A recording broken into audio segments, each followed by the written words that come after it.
Hello, my name's Rosie Robinson. I'm the Chief Executive of George House Trust. And my name's David Teasdale and I'm the Vice Chair. This is our first podcast and we're using it as an opportunity to talk about the current situation that George House Trust is finding itself in and George House Trust and the future. And we're hoping that it will be a way of communicating to our service users, volunteers and to a wider audience.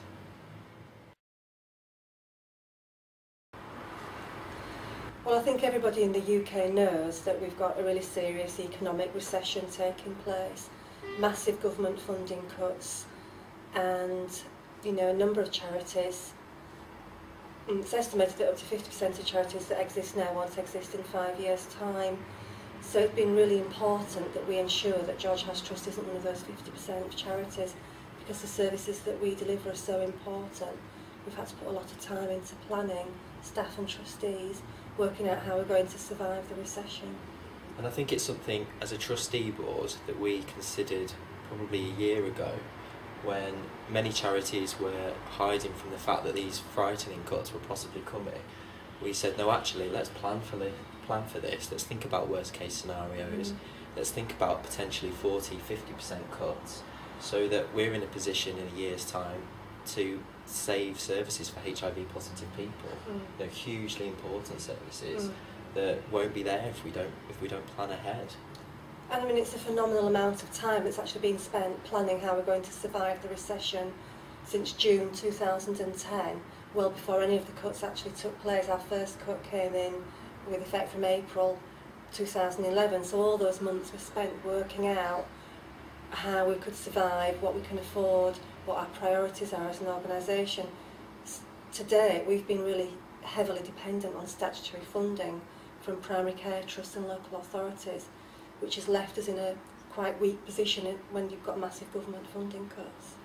And I think it's been important and it's been a good opportunity to have a look at what our priorities are and to refocus and think about where are we as a charity, where are we going in the future, what's important to us, what are our core values, and it is about providing services to HIV positive people, and that's where the focus has to lie. And when many charities have decided, actually, we're going to look at all these other things that we can do to try and make an income, we're saying, well, we're not going to do that. Rather than do that, we'll focus our services and we'll make sure that those people that need those services are getting what they actually need. Yeah, because it's interesting, quite a lot of charities are diversifying as a way of surviving the recession, and that means they're moving away from their core work with HIV, and some people are actually doing things that are very, very different to HIV, whereas we, the trustees and senior staff, have agreed that we will continue to focus on HIV, because I think when this recession's passed, we'll be credited for having stuck to what we do very, very well. And I think it's really dangerous in times of recession to have what would be referred to as serious mission drift, moving away from your core business. And I think we really believe in what we do, we're good at what we do, and we might have to scale down some of the services. But the one thing that won't change is our red carpet treatment that we talk about service users receiving when they come in the building. So red carpet might get a little bit threadbare in the next couple of years, but it'll still be there, and when the better times come, we'll get a new carpet. Absolutely. And it's really important, isn't it? Yeah.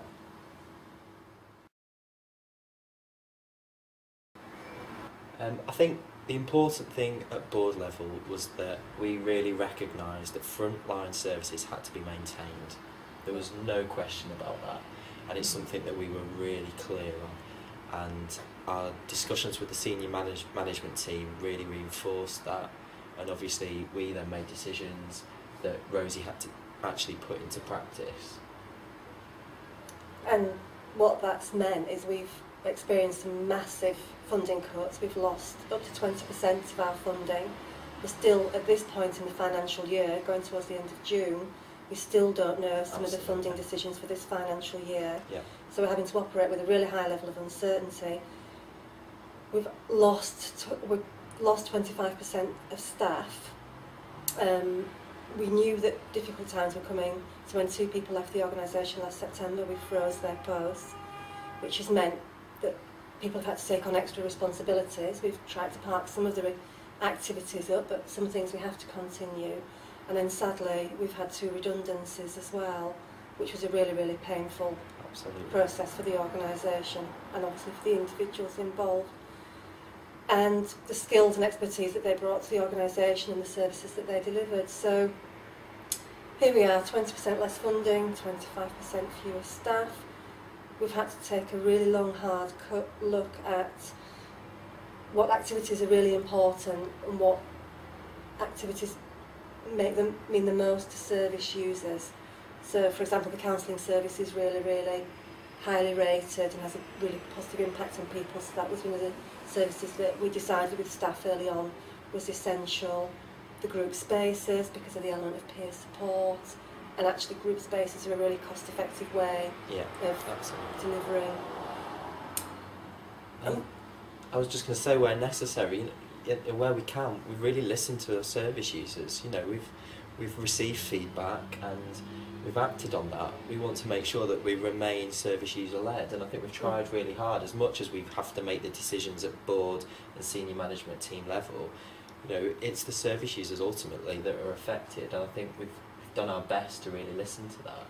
Yes, and we know that the welfare fund is really highly valued, making emergency payments to people and hardship payments, and we've actually boosted that fund for this year because we're conscious that whilst we're experiencing difficulties with funding here, our service users are coming under extreme pressure to maintain their specialist benefits, and people are experiencing really big drops in their standard of living.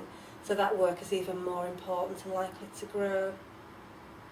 I suppose thinking about the health-focused work that we're developing, we're running more and more workshops, structured workshops around living well with HIV, Absolutely. managing side effects, adherence to medication, understanding safer sex, being more confident about negotiating safer sex,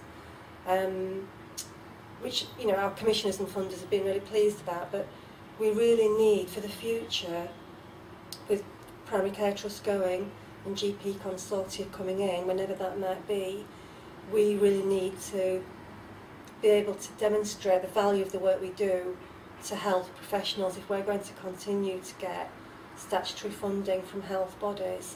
So it's kind of work we've been doing anyway, but we've just really refocused it. So focusing much more on newly diagnosed people, supporting them through that process, focusing on health outcomes. Yeah.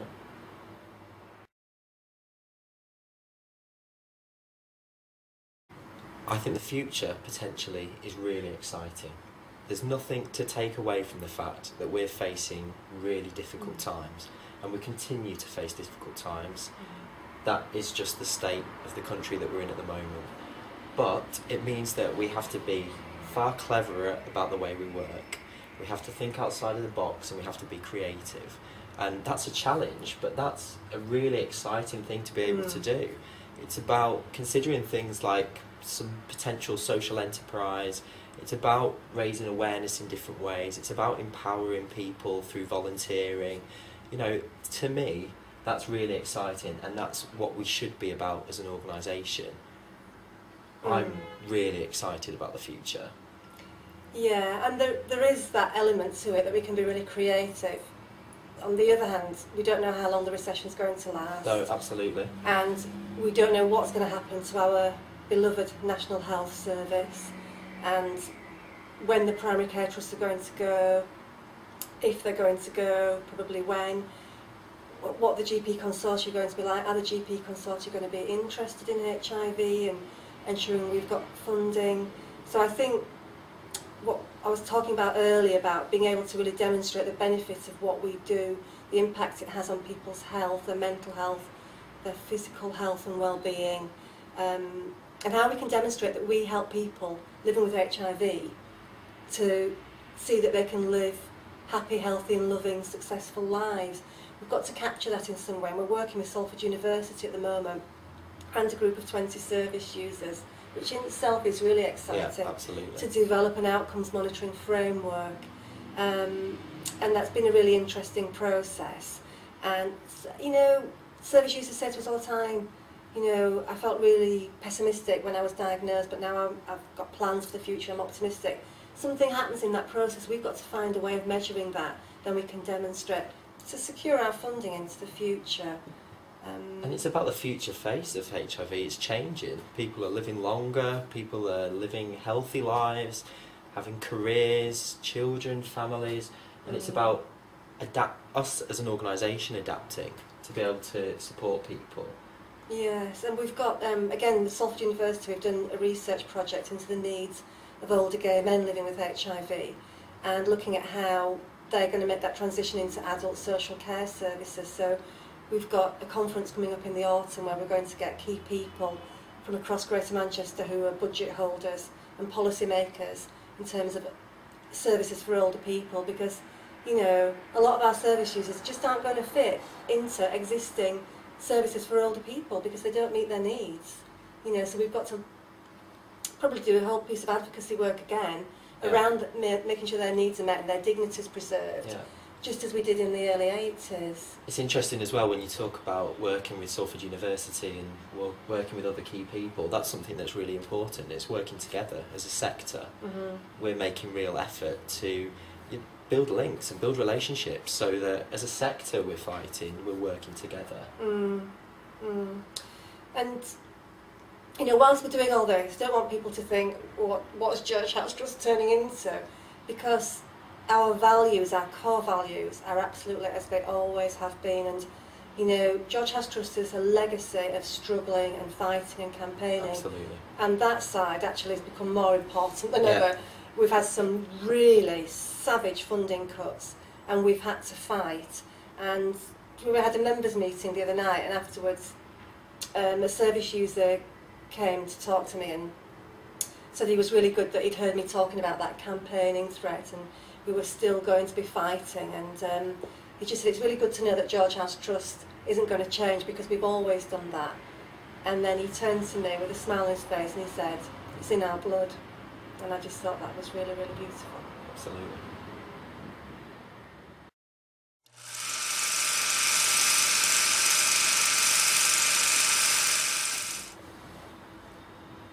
Hello, I'm Rosie Robinson. I'm Chief Executive of George House Trust. Sorry, can I do that again? Because my eyes, I was staying at the chair, then I remembered to look at you. Just don't laugh. That's you starting first. Yeah, all right. Shh. All right, okay. Just calm